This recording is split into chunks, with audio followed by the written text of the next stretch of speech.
తెలంగాణ అంటే ఒక mini India అని మంత్రి పొన్నం ప్రభాకర్ అన్నారు. ప్రజా పాలన దినోత్సవం సందర్భంగా సిద్దిపేట జిల్లా కేంద్రంలోని ప్రభుత్వ డిగ్రీ కళాశాల మైదానంలో జాతీయ జెండాను ఆవిష్కరించారు. సందర్భంగా మాట్లాడుతూ సాయుధ పోరాటం వల్లే తెలంగాణకి విముక్తి లభించిందన్నారు. సమైక్య రాష్ట్రంలో తెలంగాణ అన్ని రంగాల్లో వివక్షకు గురైందని పేర్కొన్నారు. తెలంగాణ ప్రజాపాలన దినోత్సవం సందర్భంగా నా హృదయపూర్వక శుభాకాంక్షలు. అనాది కాలం నుండి తెలంగాణకు అత్యంత వైభవమైన చరిత్ర ఉంది, అఖండమైన వారసత్వం ఉంది. దేశంలోనే పేరు పొందిన శాతవాహన చక్రవర్తుల పాలనకు తొలి మూలాలు తెలంగాణలోనే ఉన్నాయి. తెలుగు తత్వానికి, తెలంగాణ అస్తిత్వానికి ఆకృతి ఇచ్చిన కాకతీయ నిర్మాణాత్మక ప్రజారంజక పాలనకు పునాదులు తెలంగాణలో ఉన్నాయి. అలాగే భారతీయ జీవన విధానానికి ఊపిరి, విభిన్నత, వైవిధ్యత.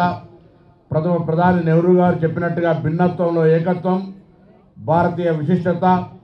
హిందూ, ముస్లిం, సిక్కు, క్రిస్టియన్, బౌద్ధం, జైనం, ఇతర మతాల సంస్కృతుల సంగమ స్థలం మన దేశం. మన దేశానికి ప్రతిరూపం లాంటిది తెలంగాణ. తెలంగాణ ప్రాంతంలో హిందూ, ముస్లింలు సహజీవన సంస్కృతి, పరస్పర గౌరవం ఎంతగానో విరాజిల్లుతున్నాయి. మహాత్మా గాంధీ అంతటి మహానీయుడు తెలంగాణ ప్రాంత జీవన వైవిధ్యతను గమనించి గంగా జమున తెహజీబ్ అని ప్రశంసించారు. భౌగోళికంగా కూడా తెలంగాణ ఉత్తర భారతం, దక్షిణ భారతాలకు మధ్య సంధానంగా ఉంది.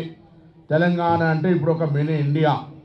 ఇలా గొప్ప చారిత్రాత్మక వారసత్వం, మహోన్నత పాలన విధానాలకు కొలువైన తెలంగాణ 1948 సంవత్సరం ఈనాడు దినం సెప్టెంబర్ 17న సువిశాల భారతదేశంలో అంతర్భాగంగా మారి రాచరిక పాలనకు ప్రజలకు విముక్తి కలిగించినటువంటి ప్రజాస్వామ్య దశలో పరివర్తన చెందింది.